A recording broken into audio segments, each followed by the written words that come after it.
नमस्कार, मैं सीमा ओझा बहुत सुंदर बेटी के विवाह के गीत लेकर उपस्थित बानी। आप लोग सुनी लोग, लाइक शेयर सब्सक्राइब कर ले लोग। रूनी पापा गलिया खिड़किया, रूनी ना हवेलिया,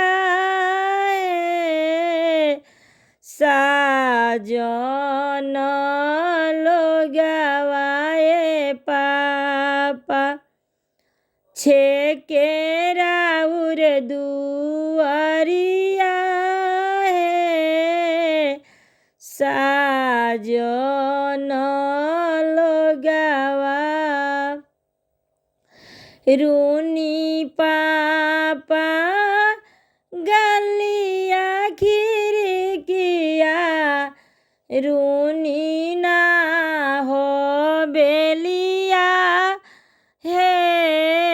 साजन लोगवाए पापा, छेकेरा उर दुआरिया,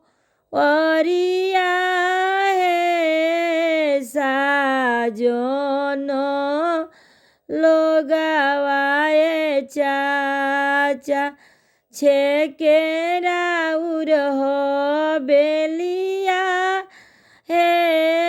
साजन लोगवाए भैया।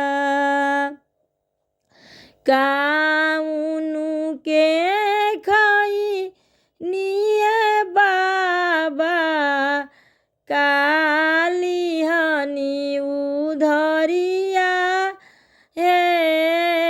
कौने करन में हो बाबा, साजन छेके दुआरिया,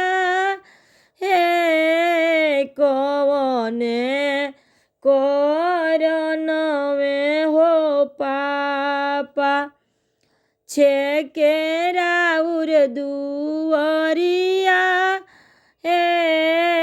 कौने करन में हो चाचा, छेकेरा उर हवेलिया, कौने करनवा हो भैया।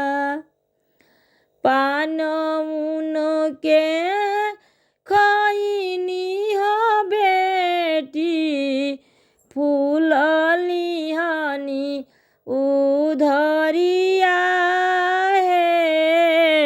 तोहरे करनवा हो बेटी, साजन छेके दुआरिया, तोहरे करन में हो बबुनी, साजन छेके नगरिया, तोहरे करन में हो बबुनी, साजन छेके हवेलिया,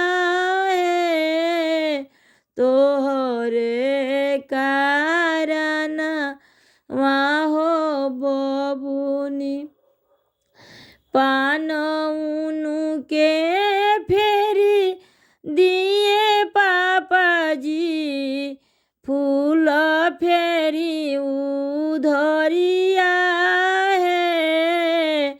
पियरे पुतुलिया पापा, धिया दान कई दिए, लोटावा थोरियावाए चाचा, धिया दान कई दिए, पानावा सुपोरियाए पापा, धिया दान कई दिए,